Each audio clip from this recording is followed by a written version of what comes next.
All right, good morning, everybody. So I've been asked by one of the subscribers, pretty good little question that I decided to make a video about. The question was, what thought process do you go through to pick a WireGuard finesse jig over a WireGuard football jig? What would be the differences? What would be the thought behind why would you throw one versus the other? So the only way that I can kind of explain it, I guess, is two different experiences that I've had. And that's something that hopefully has been able to come across through most of the videos that I've been blessed to make, is that you really need to have experience on the water. You hear a lot of people say that, but use your time wisely and figure out ways to use your time efficiently. There's going to be days that you go out that you don't get a lot of bites, okay? There's days that you're going to go out that it seems like, oh my God, every time you throw a bait, you get a bit.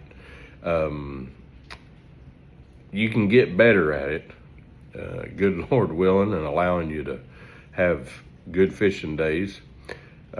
But you have to have a mindset of, like you've heard me say, number one, I'm after getting bites.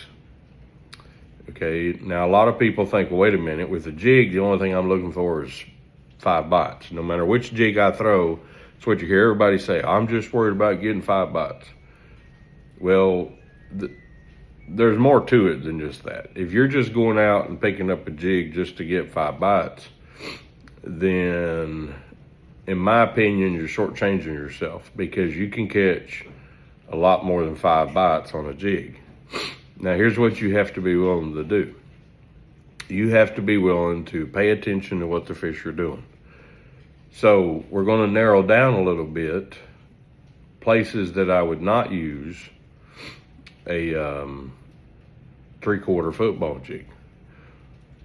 I wouldn't throw a 3/4 football jig in a grass flat, okay?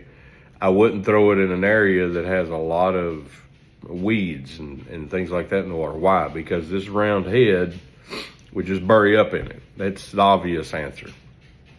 I wouldn't throw a football jig around, if I seen a big huge brush pile, you see me a lot of times talk about taking my jig and throwing it all the way back up in there.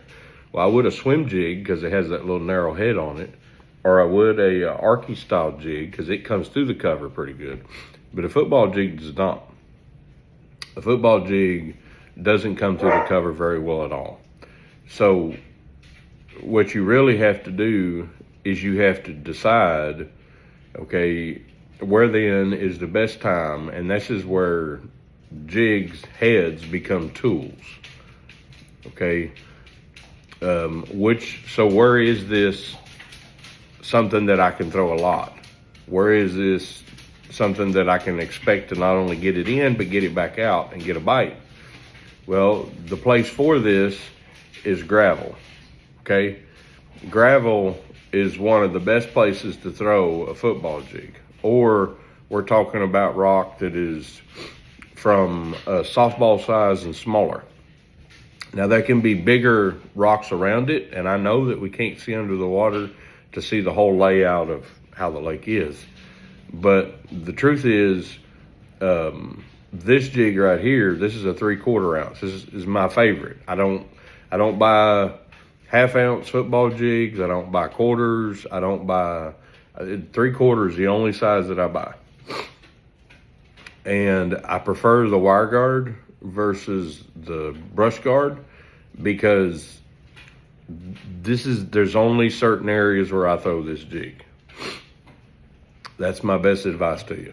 I throw this jig when I'm covering gravel, covering flats of a lot of different types of gravel.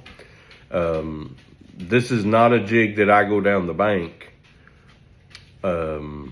if I see big boulder rock and I start starting to bring this through it. Why? Because this big 3/4 football head, even though it does come through gravel very good and it stirs up silt, and these little things are in the back moving around. It does a wonderful job at that, coming through that gravel. But you throw this in that big boulders, and you might as well get ready to have another one beside you and tie another one on, because it's going to hang up. That's where it comes into, you have to know what each one of your baits are capable of, and you have to know the limitations of each one of them. You know, you can't just go out and, well, I'm going to buy 20 of these football jigs and I'm going to throw them everywhere that I go fishing. Football jig is not that type of tool. You can probably get away with it for a little while, but you're eventually going to lose a lot of these if you just decide to throw them everywhere you go.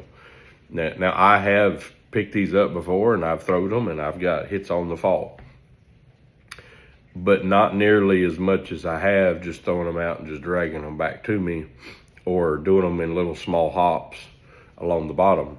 The purpose I have for a 3/4 football jig is not to get bit on the way down, like you hear a lot of people talk about flipping the jig and getting bit on the way down.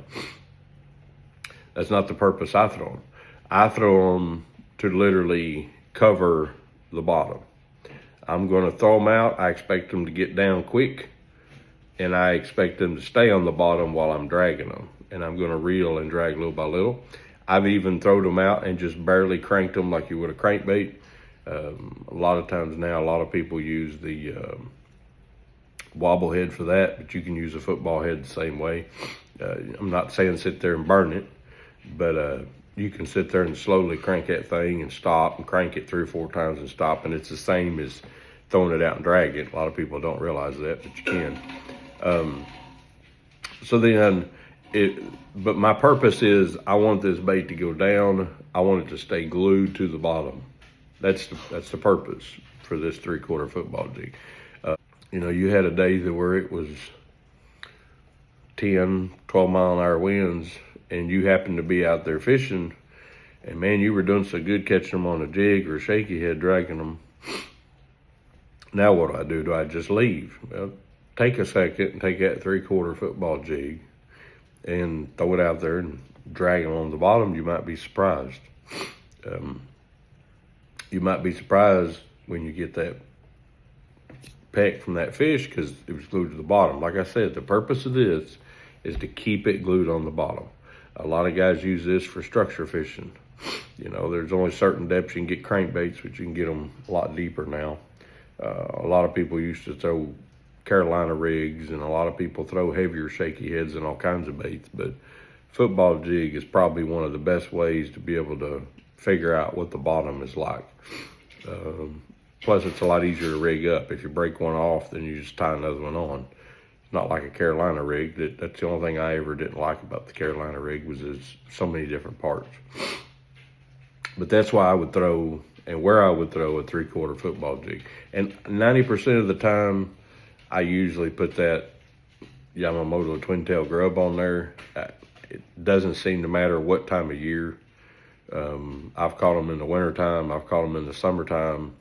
It doesn't really seem to matter. Over the years, we even experimented. A buddy of mine, we put different trailers on it. We had the speed crawls on the back of them, and we've had those little menace grubs and different things, and I've caught them on several different styles. I'll tell you this, when the winter is about 30 something degrees, 32, 33 degrees, and me and a buddy of mine went fishing at night. I know it sounds crazy, why would you go at night? Well, that's the time we had available, so we went at night, and we went to Cumberland, and it shocked us. We started throwing a 3/4 football jig and dragging around on the bottom at nighttime in the winter. And man, we caught some big smallmouth and largemouth. Me and a buddy of mine, we actually had, he had about a 4-pound largemouth, and I had a 4-pound largemouth, and he was, while I caught that one, he was already reeling in probably about a 4-pound smallmouth right in the same spot. The only 2 bites we had all night, it was on a 3/4 football jig. Did they hit it on the fall? No, they didn't hit on the fall, but as we were dragging it along, they both grabbed it, nailed it. So that's the key to a 3/4 football jig. It needs to stay on the bottom. Okay, so if this bait's so efficient at keeping on the bottom, then why would you throw this little ball-headed jig that's 5/16, maybe 3/8? Why would you choose this over this? This, in my opinion, is more finessey. Okay, I'm gonna describe that. When this is coming, this is so heavy. When this is bouncing around those rocks, it doesn't have a lot of slow movement to it because it is so heavy. It just stays glued and it drags. Perfect action. Comes over things, does good. This, on the other hand, has a slow fall, okay, a lot slower than this does. And it also, around those bigger rocks, it comes through it a little better. So if you got a lot of those boulder rocks, I'm not saying throw a jig, not throw a jig, but I would throw something that's got a little bit less weight to it.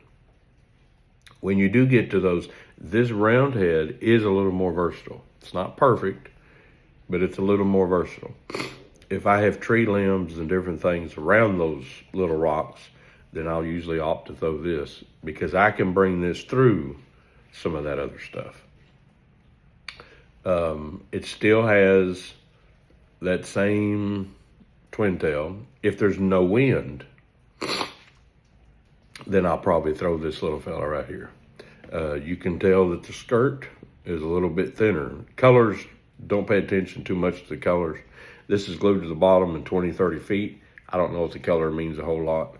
This one tends to be 15 feet or less. I will throw it in 20, but most of the time it's 15 feet or less. Back of coves, back of pockets, real shallow flats. Like I said, little bigger rock. I'll throw this because this doesn't sink down as much. So this is easier to pull up over a lot of that rock. A lot of people don't realize that. But that little 5/16, 3/8, quarter, those three sizes are pretty close. It's actually easier to fish over top of a lot of those little boulders and things.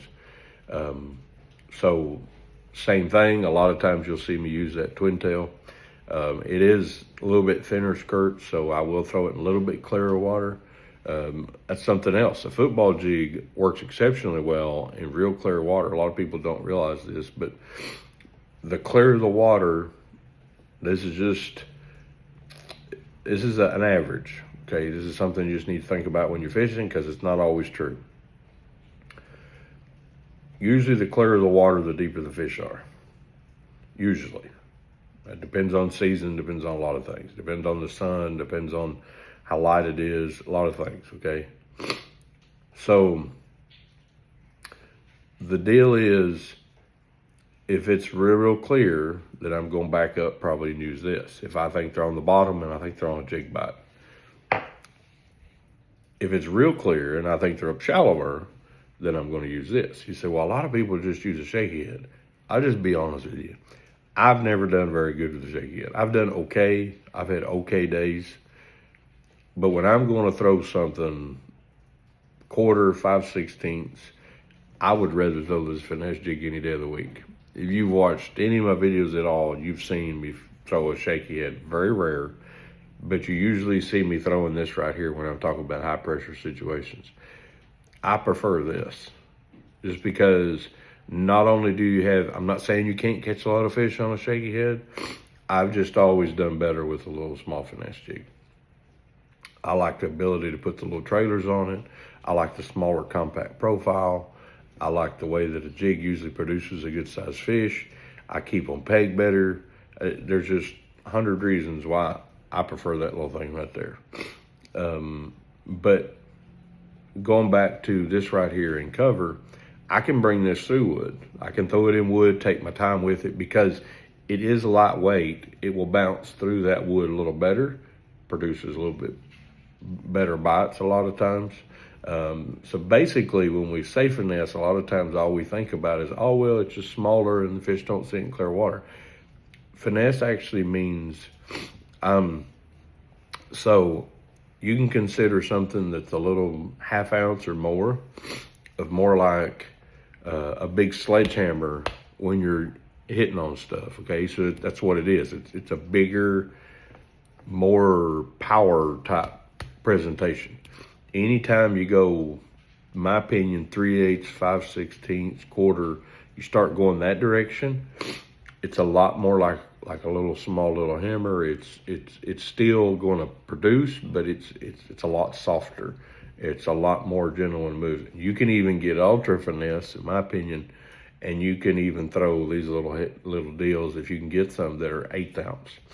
Now, when it gets real cold, I like the little 1/8 ounce and that bigger salty because it has this even slower fall. So that's just my take. That's my experiences in both of them. I've caught big fish on both of them. I've caught big smallmouth, big largemouth on both.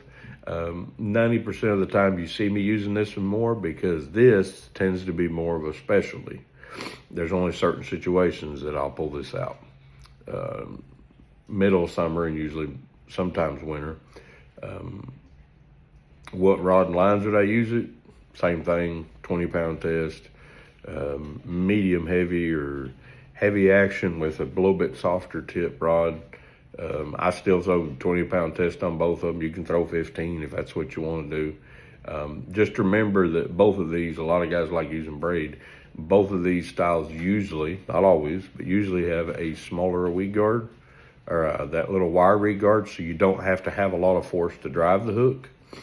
It also, they usually have a little thinner wire hook, so a lot of times you don't want to bend that hook out. Other than that, that's pretty much it. That's my take on the, I know a lot of guys probably do it different. This is just my experiences. Like I said, my advice to everybody is, if you want to sit down and watch one of the videos I've shared, I've done my best to tell you exactly what I do. You need to go out and put some experience behind your own self and use them and see what you think about them. And hopefully what I've shared with you give you a little starter point, but hopefully you can go out and catch a lot of fish and have fun. And more important than anything, thank Jesus for every fish you catch, because without him, we wouldn't even be a fishing. So God bless you all. Thank you all very much for sharing the videos. Thank you all very much for all the comments everybody makes. I know it seems like every one of these videos, I just say it over and over, but it is the truth. It's a blessing to me. I enjoy the interaction. So God bless you all. Y'all have a good day, and don't forget, Jesus loves you. I'll catch you later.